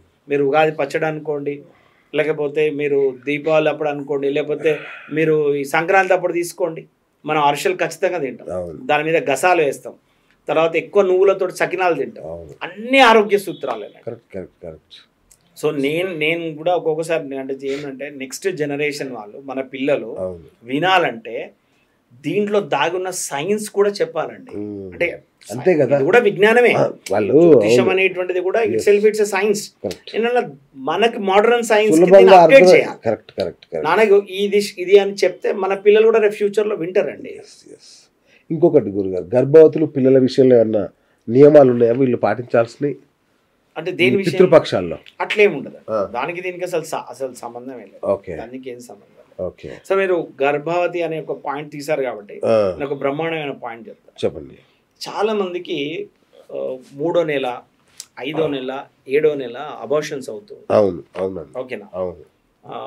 దీనికి మేము ఏం చేస్తామంటే మన దగ్గరకు వచ్చిన క్లయింట్స్కి ఎవరి జాతకంలో అయితే పంచమ రాహు ఉన్నా కానీ, సప్తమ రాహు ఉన్నా, అష్టమ రాహు, ద్వాదశ రాహువులు ఉన్నా కానీ, పంచమ శని ఉన్నా, పంచమ రవి కుజులు ఉన్నా కూడా, పంచమ కేతు ఉన్నా కూడా, కాలసర్ప దోషాలు, చండాల దోషాలు, నీచ స్థానం నందు రాహు కేతులు ఉన్నాయనుకోండి, లేదా పుత్రకు కారకుడైనటువంటి బృహస్పతి నీచంలో ఉన్నా కానివ్వండి. నేను చెప్పాను కదా ఇంతకుముందు సంతానానికి ఒక్క గ్రహం ఒక్కటే కాదు కదా, రవి కుజ గురువులు కూడా కారకులు అని చెప్పాను కదా. దీంట్లో ఎక్కడైనా కూడా మనకి ఇబ్బంది కలుగుతుంది అనుకోండి, ఆడవాళ్ళ జాతకం ముఖ్యంగా వారికి నేను ఏం చేస్తానంటే 3rd month 5th month 7th month నేను గురువు రాహుల జపాలు చేపిస్తానండి. ఎందుకంటే నేను చెప్తే సంకల్పంలో కూడా చెప్పిస్తాను, గర్భస్య శిశు అపమృత్యు దోష నివారణార్థం, గర్భస్య శిశు సంపూర్ణ దేహారోగ్య సిద్ధ్యర్థం, సుఖ ప్రసవార్థం, గర్భరోగ నివారణార్థం అని చెప్తా. అంటే కడుపులో ఉన్న పిండం కూడా మంచి ఆయుష్తో ఉండాలి, సంపూర్ణ దేహారోగ్యంగా పెరగాలి, అంటే ఆర్గానికల్ గ్రోత్ చాలా పర్ఫెక్ట్గా ఉండాలి, సుఖంగా ప్రసవం కావాలి, గల విధంగా గర్భరోగం కూడా కావాలి అని ఖచ్చితంగా 3rd month 5th month 7th month గురు రాహుల జపాలు చేసి కాపాడుతామండి. కానీ ఇది ఖచ్చితంగా చెప్తున్నా, అంటే ఈ వేదిక మీద నేను జ్యోతిష్యులకు కూడా నేను ఇవ్వగలిగే సలహా నా అనుభవం మేరకు కూడా చెప్తున్నాను. ఎవరికైనా కాలసర్ప దోషాలు, చండాల దోషాలు, నేను చెప్పిన ఈ పర్టికులర్ పాయింట్స్లో వాళ్ళకి ఇబ్బంది ఉంటే అంటే ఆడవారి జాతకాన్ని పరిశీలన చేసినప్పుడు అబార్షన్స్ అవుతున్నాయి, మిస్క్యారేజ్ అవుతున్నాయి, దక్కడం లేదని అంటే కనుక మాత్రం ఖచ్చితంగా 3వ నెల 5వ నెల 7వ నెల మీరు గురు రాహుల జపం చేసి తీర్థం పెట్టండి. డెఫినెట్లీ బ్రహ్మాండంగా వాళ్ళు హ్యాపీగా వాళ్ళ ప్రెగ్నెన్సీ మంచిగా అయిపోతుంది. సూపర్. మంచిగా హెల్దీ బేబీ పుడతారు. ఇంకోటి గురించి, ఈ పితృపక్షాల్లో దానాలు చేయాలంటారు కదా, ఏమేమి దానాలు చేయాలి? దానం అంటే ఏంటంటే వాస్తవం ఉన్నది చేయాలి, మనకున్నది ఇచ్చు కాదండి, అవతలానికి ఏది అవసరం మన దగ్గర ఏదో మన ఇచ్చుడు కాదండి, ఎదుటివాడి దగ్గర ఏది లేదో అది ఇవ్వడం దానం. సో అలా ఏది ఇచ్చినా మంచిదే కదా, ఏది ఇచ్చినా మంచిదే, ప్రత్యేకంగా ఫలాన్ని ఇస్తేనే మంచిదని కాదు. కాకపోతే ఏంటంటే మన శాస్త్ర ప్రకారంగా మనకు కొన్ని దానాలలో కొన్ని విశేషాలు చెప్పారు. ఒక గ్రాస మాస దానం అని ఇస్తారు కొంతమంది, అంటే నెలకు సరిపడేటువంటి ఒక సామాను మొత్తం ఇస్తారు, కిరాణా సామాన్. సువర్ణ దానం ఇస్తారు, లోహ దానం ఇవ్వడం వల్ల ఒక్కొక్కటి ఉంటది. సువర్ణ దానం ఇస్తే ఏమైతుందంటే వంశం వృద్ధి కలుగుతుంది. ఎవరికైనా పిల్లలు పుట్టడం లేదు, సో లేకపోతే లేట్గా అవుతున్నారు, లేకపోతే ఆడపిల్లలు ఎక్కువ మంది ఉన్నారంటే వాళ్ళు ఏం చేస్తారు, వెనకట ఒక గుమ్మడికాయని ఇట్లా గోరుతో గిల్లి దాంట్లో బంగారు పిసరు పెట్టి సువర్ణ దానం అని ఇచ్చేవారు. అంటే గుమ్మడికాయ అంత బంగారు దానం ఇచ్చినట్టు. ఎందుకు అంటే అది వంశవృద్ధి కలుగుతుంది. సో ఎవరికైనా రుణం ఉందనుకోండి, అంటే అప్పులు ఉన్నాయనుకోండి, ఏం చేసేవారు తెలుసా, ఇప్పుడు వెనకట ఏం చేసేవారు, మూకుళ్ళు ఉండేవి కదా, కంచు మూకుళ్ళు, కంచు మూకుళ్ళును తర్వాత ఈ గొంగలి ఉంటది కదా, ఈ నల్లటి చెప్పులు, ఈ 3 కలిపి దానం ఇచ్చేవారు. రుణ విమోచనం అవుతుంది. మీరు ఏదైనా ఔషధ సేవ చేస్తున్నారనుకోండి, మీరు ఒక మెడిసిన్ వాడుతున్నారు, మీకు పని చేయాలనుకోండి, మీరు వెండి దానం ఇవ్వండి బ్రాహ్మడికి, మీరు వాడేటువంటి ఔషధం మీ శరీరానికి పడుతుంది. ఒక్కొక్క రోగానికి ఒక్కొక్క విశేషత, అంటే ఒక్కొక్క లోహానికి ఒక్కొక్క దానానికి ఒక విశేషత ఉంది. ఏ దానమైనా మంచిదే అండి, ఈ దానం ఆ దానం అని కాదు, ఏదైనా మంచిది. బంగారాల దానాలు ఏమని నేను చెప్పట్లే, కానీ ఎదుటి వాడికి ఏది లేదో అది మనం ఇస్తే మంచిది. ఇప్పుడు పితృపక్షాలు చేయమని అన్నారు, కుదరలేదు నాకు, ఏ పక్షంలో అయినా చేయొచ్చా? శ్రాద్ధ కర్మలు అంటే అప్పుడే చేయాలా? ఇప్పుడు మీకు ఒక ఆప్షన్ ఉంది, ఏమని చెప్పాను నేను, ఇప్పుడు ఉదాహరణకు మీ ముత్తాత గారు ఉన్నారు, అవును మీ ముత్తాత గారిని పెట్టాలి, మీ నాన్నగారు పెట్టాలి పెట్టాలి. పెట్టాలి ఆయన చనిపోయినది ఎప్పుడో తెలియదు మనకు. అవును చనిపోయింది తెలిస్తేనేమో ఆ పర్టికులర్ ఆఫ్ తిది రోజు సంవత్సరం పెట్టమని చెప్పాను. అవును తెలియకపోతేనే కదా మీకు ఈ పితృపక్షాలలో పెట్టమని చెప్పాను. మళ్ళీ ఇది మిస్ చేసుకుంటే మళ్ళీ మీకు ఆప్షన్ ఎక్కడది? ఇంకా లేదు, ఈ ఆప్షన్ లేదు ఇక. ఆప్షన్ ఈ లేదు. ఆప్షన్ లేదు ఇక. అచ్చా అచ్చా ఓకే మీకు ఇచ్చిందే మీకు ఇలా బ్రహ్మాండమైన ఆప్షన్ ఇది. ఎందుకంటే మిస్ అయిన వాళ్ళందరినీ ఉద్ధరించడం కోసమే ఈ పితృదేవతలందరూ కూడా ఈ 15 రోజులు ఇక్కడ ఉంటున్నారు. అసలు వాస్తవంగా కూడా ఈ 15 రోజులు ఎవరి రిక్వెస్ట్ మీద వచ్చారు? పితృదేవతల కమిటీలో మన తాత ముత్తాత ఉన్నారని చెప్పాను కదా, వాళ్ళందరూ రిక్వెస్ట్ చేస్తే 15 రోజులు ఇక్కడికి వచ్చారు. అర్థమవుతుందా? మా వాళ్ళు దద్దమ్మలు చేయలేకపోయారు. వాళ్ళు ఏం చెప్తారంటే మా మనవడికి తెలియదా, కొంచెం నీ పుణ్యం ఉంటది, ఇంత అన్నబడిగా ఒకటే రోజుకు ఇంత పర్టికులర్ ఆఫ్ టైమ్ లో వచ్చి పోతా అంటే వానికి ఆ సమయాలు తెలియదు, వానికి ఏం తెలియదు వాడికి నువ్వు అని చెప్పి రిక్వెస్ట్ చేసి ఆ పితృదేవతలందరి యొక్క కోరిక మేరకు ఈ అష్టవసువులు, ద్వాదశ ఆదిత్యులు, ఏకాదశ రుద్రులు ఆ పితృపక్షాల 15 రోజులు ఉంటారు ఇక్కడ. మరి అది కూడా నువ్వు వాడుకోనండి ఎట్లా? సార్ దానికి ఒకటి ఉంది, ఎందుకంటే నాకు పితృపక్షాల గురించి తెలియదు, ఒకటి వాళ్ళకి సంబంధించిన వివరాలు నాకు తెలియదు. సో నేను లైట్ తీసుకున్నా. వీళ్ళకేమన్నా వీళ్ళ మీద ఏమన్నా ప్రభావం ఉంటుందా దీన్ని? అంటే నేను భయపెట్టడం నా ఉద్దేశం కాదు. ఎందుకంటే నేను ఎప్పుడైనా ఒక ఇంటర్వ్యూస్ కానీ నా క్లయింట్స్ కానీ నేను ఎప్పుడు కూడా కన్ఫ్యూజన్ లో కానీ భయపెట్టాను అసలు. నేను డీటెయిల్ గా చెప్తాను కానీ భయపెట్టాను అసలుకి. నేను వాస్తవంగా అలా చేయకపోవడైతే తప్పండి. ఎందుకంటే 100% పితృదోషాలు తగులుతాయి. పితృదోషాలు ఖచ్చితంగా తగులుతాయి. తెలియకుండా నువ్వు చేసిన పితృదోషాలు తగులుతాయి. ఎందుకంటే ఇక వంశం ఉండదండి. ఇక వంశం నిర్వంశం అయిపోతుంది. సో కాబట్టి ఆ తప్పు చేయకూడదు అంతే వాస్తవంగా. అంటే మనము ఈ సొసైటీలో ఈ యొక్క హిందువుగా ఈ సొసైటీలో ఇలా కర్మభూమిలో పుట్టినందుకైతే చేయకూడదు. ఇంకొకటి అంటారు, పితృపక్షాల్లో చనిపోయిన బంధువుల కళ్ళలోకి వస్తే ఏంటి దానికి ఆశీర్వచనం అండి. అవునా? మంచి ఆశీర్వచనం. శుభకార్య నిర్వహణ చేయమని కూడా వాళ్ళు ఇండికేట్ చేస్తారు కూడా. చనిపోయిన వాళ్ళు వస్తే కూడా మన ఇంట్లో శుభకార్యం కూడా జరుగుతుంది. Positive thing. వాళ్ళు ఇక్కడే ఉన్నారు కదా, వాళ్ళు ఇక్కడే తిరుగుతున్నారు కదా, ఇక్కడే తిరుగుతున్నారు కదా, మన బ్రెయిన్ యాక్సెప్ట్ చేసి దాన్ని వాళ్ళని ఆ ఇల్యూజన్స్ లో తీసుకొచ్చింది. Okay right. ఇంకా కొందరు చేస్తారు కానీ సక్రమంగా చేయరు, శాస్త్రోక్తంగా చేయరు అనుకోండి, దానివల్ల ఏమైనా నష్టాలు ఉంటాయి? అంటే ఇప్పుడు శాస్త్రోక్తంగా చేస్తారా చేయరా వాళ్ళకైతే తెలియదు కదా, దాన్ని అజ్ఞానతో కృతానామా అనాలే కదా, జ్ఞానతో కృతానామా అయితే కాదు కదా. తెలిసి చెయ్యకపోతే తప్పండి.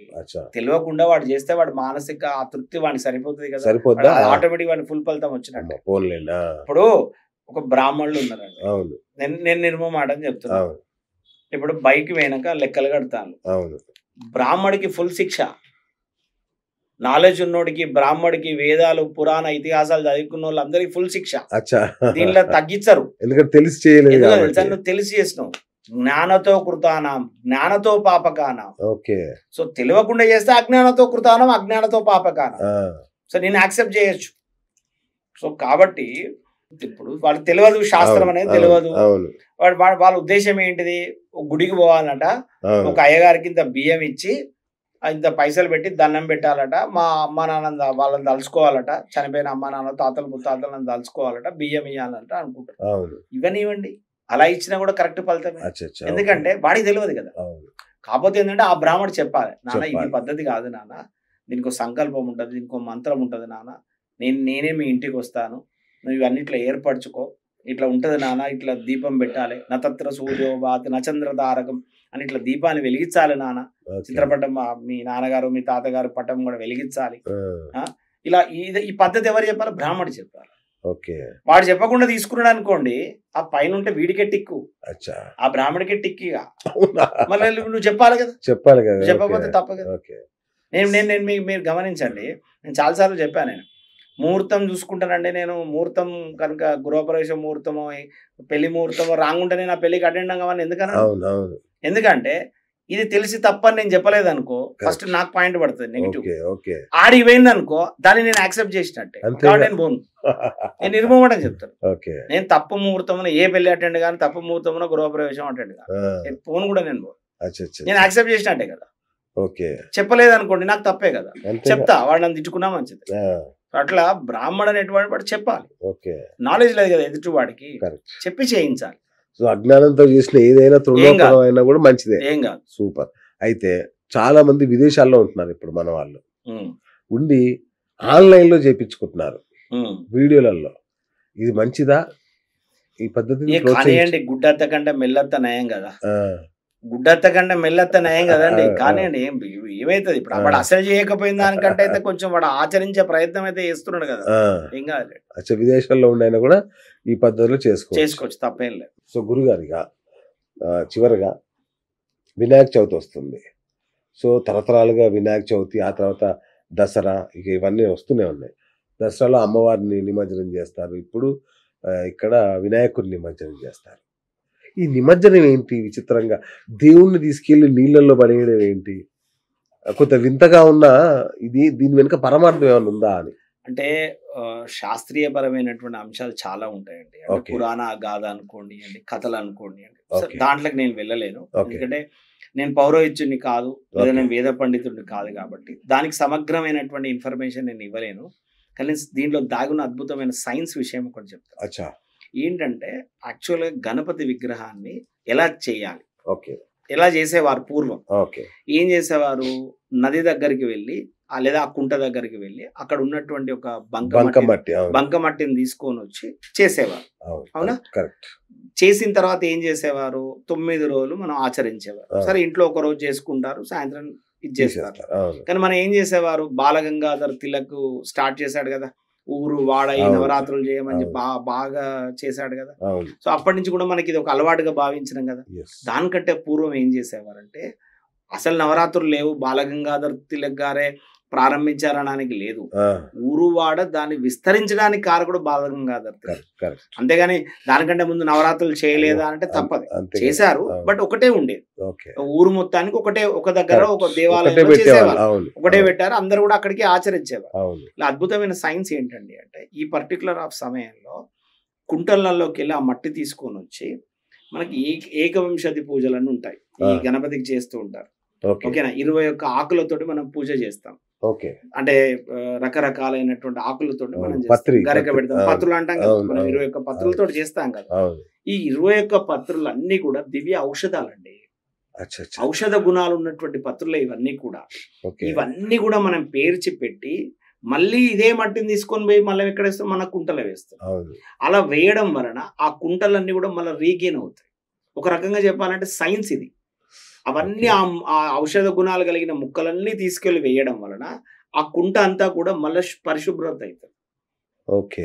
సో రెండోది, మనం జనరల్ కూడా అంటూ ఉంటాం కదా, పుష్కరాల గురించి మాట్లాడుతూ ఉంటాం కదా, అవును. ఎవ్రీ ఇయర్ ఒక నదికి పుష్కరం వస్తుంది. అవును. పుష్కరం కూడా అంతే అండి, సెల్ఫ్ లూబ్రికెంట్. అంటే తనను తానుగా ఒక నది బాగు చేసుకుంటారు. కుంటలు కూడా అంతే, తన కింద ఉన్నటువంటి మట్టిని సైక్లైజ్ చేసుకుంటారు, ఓకే. తనను తానుగా బాగు చేసుకుంటుంది. సో ఈ యొక్క ఔషధ గుణ ముక్కలు కూడా అందులో వేసినట్లయితే అది తాగడానికి అనుకోండి, బట్టలు పిండడానికి అనుకోండి, దేనికైనా కుంట వాడుకోవడానికి పనికొస్తుంది. ఓకే. మనకి దీర్ఘకాలిక రోగాలు రానియకుండా చేస్తుంది. మీరు ఎప్పుడు చేస్తారు ఇది చెప్పండి? ఎగ్జాక్ట్లీ పితృపక్షాల ముందు చేస్తాం. అవును. ఓకేనా? అవును. మళ్ళీ వెళ్ళి అక్కడ పితృపక్షాలలో ఏం చేస్తాం, మృత్తికా స్నానం చేస్తాం. ఆ. అంటే అక్కడికే వెళ్ళి ఆ నది స్థానాలకే కానీ ఆ కుంటల దగ్గరికే వెళ్ళి వెళ్ళాలి ఈ కదా. బిడ్డ ప్రదానాలు చేస్తాం, దాన్ని తీసుకొచ్చుకొని మన ఒంటికి పూసుకొని స్నానం ఆచరిస్తాం. అవును. సో ఔషధ గుణాన్ని కలగజేస్తాం. ఓకే. ఎందుకు అంటే వర్షాలు పడుతూ ఒక స్థిరమైనటువంటి వర్షాలు పడి మళ్ళీ వెదర్ చేంజ్ అయ్యే టైం ఇది. అవును. సో ఆ పర్టికులర్ ఆఫ్ టైంలో మన ఏంటంటే విపరీతమైన ఉష్ణానికి గురవుతుంది మన శరీరం. ఓకే. సో సైన్స్ దాగి ఉంది దీంట్లో. ఓహో. సో అట్లా ప్రతి విషయంలోనూ సైన్స్ దాగి ఉంది. బట్ ఈ పర్టికులర్ పర్టికులర్గా దానికి అంశానికి అయితే అదే. అద్భుతమైన ఇప్పుడు విషయం. దీపావళి ఉంది అనుకోండి, అవును. ఉదాహరణకి దీపావళి మనం బాంబులు కాలుస్తాం కదా. అవును. పూర్వం బాంబులు కాదు, బట్టి పట్టాలు అంటారు, పట్టాలు అనే వాళ్ళు ఆ, అది మెల్లమెల్లగా టపాసులు అయింది. అది ఆ, యాక్చువల్ పట్టాలు అంటారు దాన్ని. ఓకే. పట్టాలు అంటే ఏంటంటే ఈ తాటి గాని అవి గాని ఈ పూర్వము ఈ ఇంటి పైన కప్పులు అవును. వేసేవారు అవును. చూసారా? అవును. అవును. వాటన్నిటిని తీసుకొచ్చి కాలబెట్టేవారు. ఆహా. యాక్చువల్ పట్టాలు అది టపాసులు అయిపోయింది, మెల్లమెల్ల అది టపాసులు అయిపోయింది. ఆ, అది ఎందుకు కాల్చేటోళ్ళు అంటే, మనం కనుక మీరు కనుక గమనించండి, ఎగ్జాక్ట్లీ ఆ స్వాతి నక్షత్రం వచ్చే ఎగ్జాక్ట్లీ ఒక రోజు ముందు మళ్ళీ దీపావళి తెల్లారి మర్నాడు ఆ 4 రోజులు విపరీతమైనటువంటి పురుగులు దోమలు వస్తాయి. ఆ, ఈ కాలబెట్టేటి ఎందుకంటే వాటి నుంచి మనకు విషరోగాలు రాకుండా ఉండడం కోసం. అందులో ఆ టపాకాసులు కాల్చడం వల్ల ఉన్నటువంటి పరమార్థం అది. ఇప్పుడు మన సౌండ్ పొల్యూషన్ అదని ఇదంటే సరే అఫ్ కోర్స్ అది కూడా కరెక్టే అనుకోండి, బట్ అర్థం అది. అందుకోసం ఏం చేసేవారంటే ఈ దీన్ని ఈ పట్టాల మీద ఏం చేస్తారంటే యాప ఆకులు కూడా వేసేవారు, యాప మండలాలు వేసేవారు, యాప మండలాలు వేసి కాల్చేవారు. అది ఔషధం అయిపోయింది, ఔషధం అయ్యేది అట్లా. సో అట్లా మనకి ప్రతి పండుగలో ఒక సైన్స్ కూడా దాగి ఉందండి. అదొక మెడికల్ పరంగా యూజ్ అవుతుంది, అది మనం జీవన విధానానికి ఉపయోగపడేటట్టుగానే చెప్పారు. కాకపోతే ఏంటంటే దీన్ని నెక్స్ట్ తరానికి కూడా మనం చెప్పలేకపోతే కష్టమే. ఇప్పుడు వాదిస్తాడు కదా, ఇప్పుడు అంతే కదా. అంటే ఇప్పుడు దీపావళి ఉంది, మీరు రిమైనింగ్ టైంలో కాలుస్తలే నాన్న, నేను 1000 వాళ్ళ ఆ రోజు కాలితే ఏమున్నది అని అంటే దానికి మన ఆన్సర్ ఉండాలిగా, ఆన్సర్ కూడా ఉండాలి. కరెక్ట్. థ్యాంక్ యూ గురుగారు, చాలా అద్భుతమైన విషయాలు చెప్పారు. సో సుమన్ శర్మ గారు వచ్చేసారు మళ్ళీ.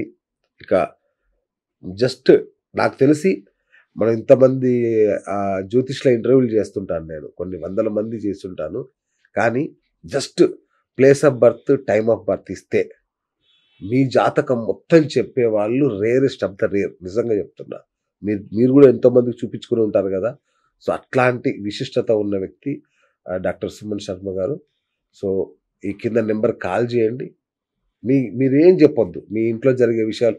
అంటే కొందరు ఇంతకుముందు అనుకున్నట్టుగా ఏంటి, ఎందుకు వచ్చావు, ఏంటి నీ సమస్య అని అడిగి చెప్తుంటారు కొందరు. మీరు అలాంటి ఏం చెప్పొద్దు, ఈ 2 లైన్లు, టైమ్ ఆఫ్ బర్త్ అంతే. మీకు సమస్తం మీ స్కానింగ్ రిపోర్ట్ మొత్తం నిమిషంలో చెప్పేస్తారు గురువుగారు, అది ఆయన విశిష్టత. సో అంతే కదా గురుగారు, ఆ 2 వివరాలు కనుక మీకు ఇస్తే చాలు. నాకు ఏమొద్దండి, నాకు డేట్ ఆఫ్ బర్త్ ఇవ్వండి, టైమ్ ఆఫ్ బర్త్ ఇవ్వండి, ప్లేస్ ఆఫ్ బర్త్ ఇవ్వండి. మీరు నాకు ఏం చెప్పాల్సిన అవసరం లేదు. నేను మీకు సంబంధించిన ప్రతి అంశం టచ్ చేసి నేను చెప్తా. మ్యాచ్ అయితేనే నన్ను నమ్మండి. కొందరు ఏం చేస్తారంటే ఆత్రం ఆపుకోలేక మా అబ్బాయికి పెళ్లి కావట్లేదు గురుగారు మొదలు పెట్టేస్తారు. నేను అసలు చెప్పని స్టార్ట్ కాల్స్ తీసుకోగానే ఫస్ట్ చెప్తా. నేను మన వాళ్ళకు కూడా చెప్తాను, సుమన్ శర్మ గారితో మీరు మాట్లాడేటప్పుడు మీరు బాగున్నారా గురువారు అనే మాట్లాడండి, మీరు ఇంకే విషయాలు మాట్లాడకండి. గురువారే అన్ని విషయాలు చెప్తాడు. ఆ తర్వాత మ్యాచ్ అయినా చెప్పండి, మ్యాచ్ అవని చెప్పండి, మళ్ళీ ఇంకా అడిషనల్ ఇన్ఫర్మేషన్ ఇస్తారు. ఆ తర్వాత మీరు చెప్పండి అని చెప్తారు. సో ఇప్పుడు కాదండి, నేను డే 1కి వెళ్ళి కూడా నాది ఇదే సిస్టమ్. నన్ను నేను ప్రూవ్ చేసుకోవడానికి ఎనీ టైం రెడీ, నాకేం ప్రాబ్లం లేదు. నా మీదకి దేవుడు రాడు, దయ్యం రాదు వచ్చి చెప్పా. జగమెరిగిన బ్రాహ్మణికి జంధ్యమేలా అని మిమ్మల్ని మీరు ప్రూవ్ చేసుకోవడం లేదండి. నేను ఏమంటున్నానండి, ఇది రాంగ్ అండి. Every client, every horoscope is a challenge. ప్రతి రోజు, ప్రతి డే, ప్రతి హారోస్కోప్ చెప్పేటప్పుడు మాకు అది ఛాలెంజింగ్ గానే ఉండాలి. అలా ఉంటేనే మేము ఒళ్ళు దగ్గర పెట్టుకొని చెప్తాం. ర్యాండమ్ లే కొట్టి పడేద్దాం, ఏమున్నది 4 క్వశ్చన్లు అడిగితే ఆన్సర్ ఇచ్చి పడేద్దాం అంటే మేము ఇక మా మెదడు మా పనిచేయడం బంద్. తప్పదు, ఛాలెంజింగ్ ఉండాలి. అది మీ గొప్పతనం, అది మీ విశిష్టత గురుగారు. Thank you so much. చాలా అద్భుతమైన విషయాలు చెప్పారు. అంటే జనాలకు ఎంతో ఉపయోగకరమైన యోగాల గురించి, అలాగే పితృపక్షాల గురించి చాలా తెలియని విషయాలు ఎన్నో వివరించారు. Thank you Suman Sharma, thank you so much. So చూసారు కదా, ఇది ఇవాళ బిఎస్ టాక్ షో. నేను మీ బిఎస్ సైనింగ్ ఆఫ్.